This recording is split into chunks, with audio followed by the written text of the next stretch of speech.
Hello दोस्तों, आपका स्वागत है अविनाश क्लासेस के हिंदी स्टेनो चैनल में।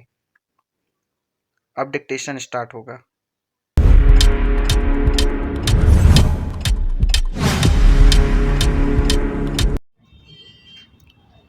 स्टार्ट। महोदय, राष्ट्रपति ने अपने भाषण में राज्य भाषा आयोग की रिपोर्ट के संबंध में कहा है कि हम सदस्यों की राय लेकर भाषा संबंधी कोई नीति घोषित करेंगे।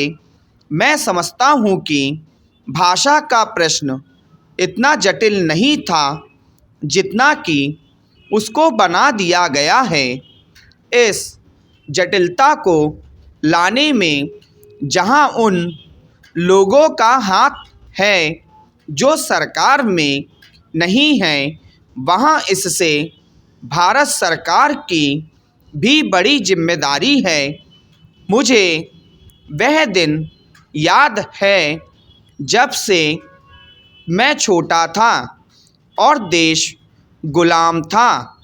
उस वक्त महात्मा गांधी हिंदी के संबंध में चर्चा करते थे और उनकी कृपा के फलस्वरूप और उनके प्रयास के फलस्वरूप सभी प्रांतों में हिंदी की सभाएं खोली गई और वहाँ हिंदी का प्रचार किया गया।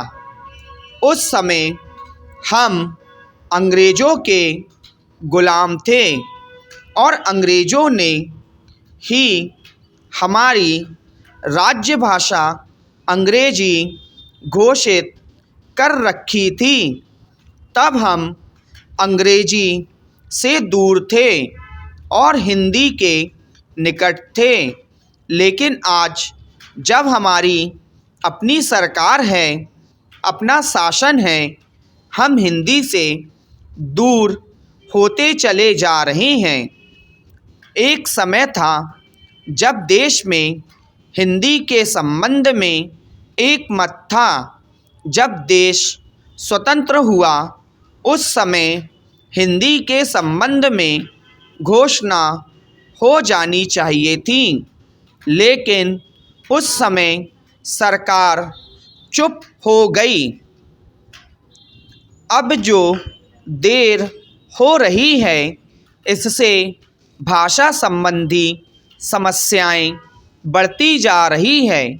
मैं नम्रता के साथ सदन के सदस्यों के सम्मुख यह निवेदन करना चाहूँगा कि कितनी विचित्र स्थिति है कि आज हमको अंग्रेजी भाषा का मोह पैदा हो रहा है।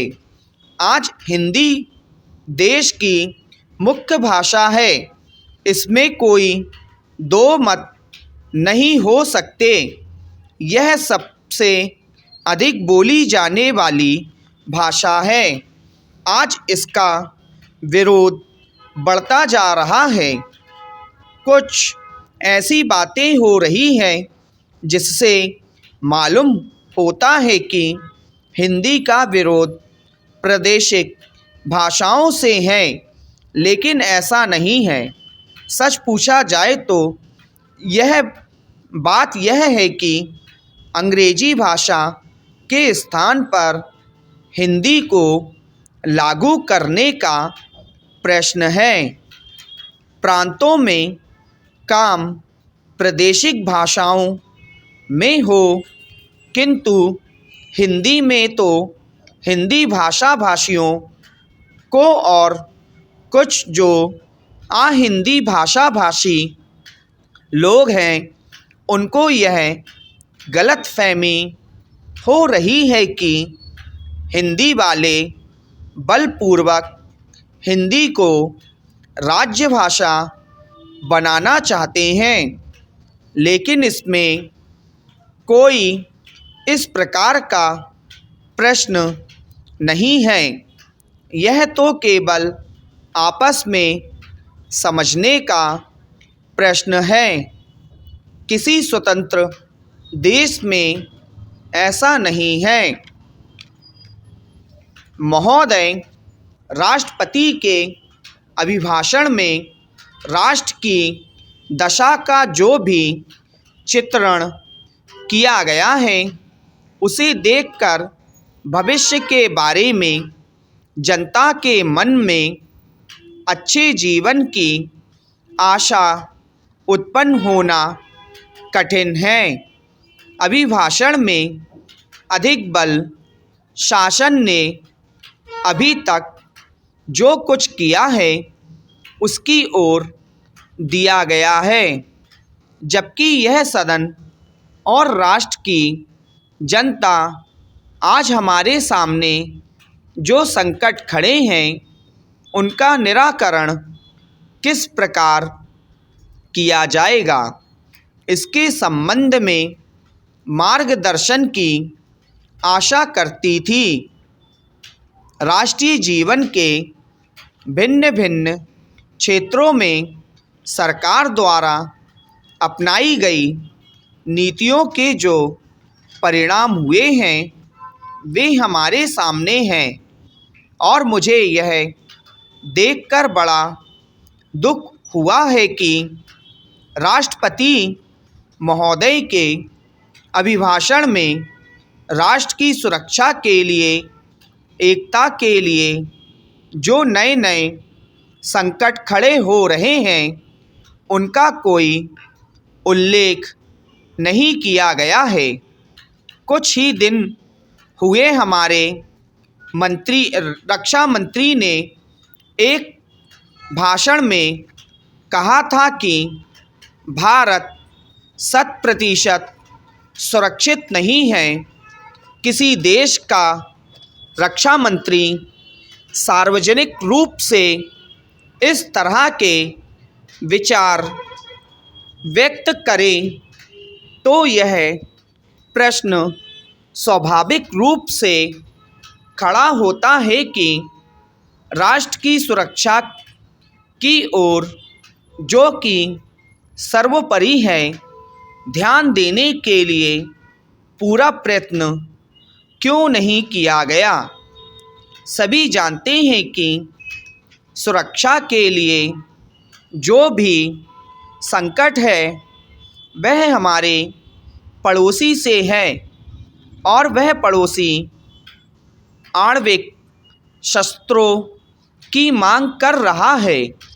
वे शस्त्र किसके विरुद्ध काम में लाए जाएंगे, इसके संबंध में किसी को संदेह नहीं है, किंतु प्रश्न है क्या हमारा सैनिक बल, हमारा साज सामान किसी भी आक्रमण का सफलतापूर्वक सामना करने में समर्थ है।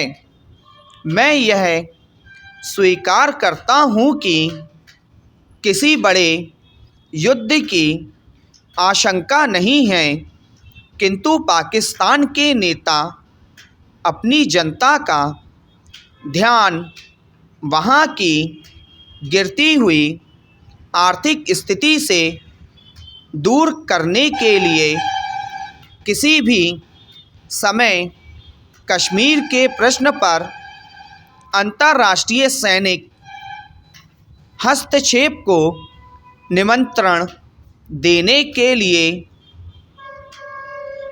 झगड़ा कर सकते हैं और कोई भी परिस्थिति उत्पन्न हो, देश की जनता इस सरकार से यह आश्वासन चाहती है कि जहां तक पाकिस्तान के आक्रमण का प्रश्न है, भारत 100% सुरक्षित है। इस संबंध में सरकार को जनता के मन में विश्वास उत्पन्न करने का प्रयत्न करना चाहिए। जहाँ तक कश्मीर का प्रश्न है, सरकार किसी भी अन्य विदेशी शक्ति से वार्ता करने के लिए तैयार नहीं हैं। स्टॉप।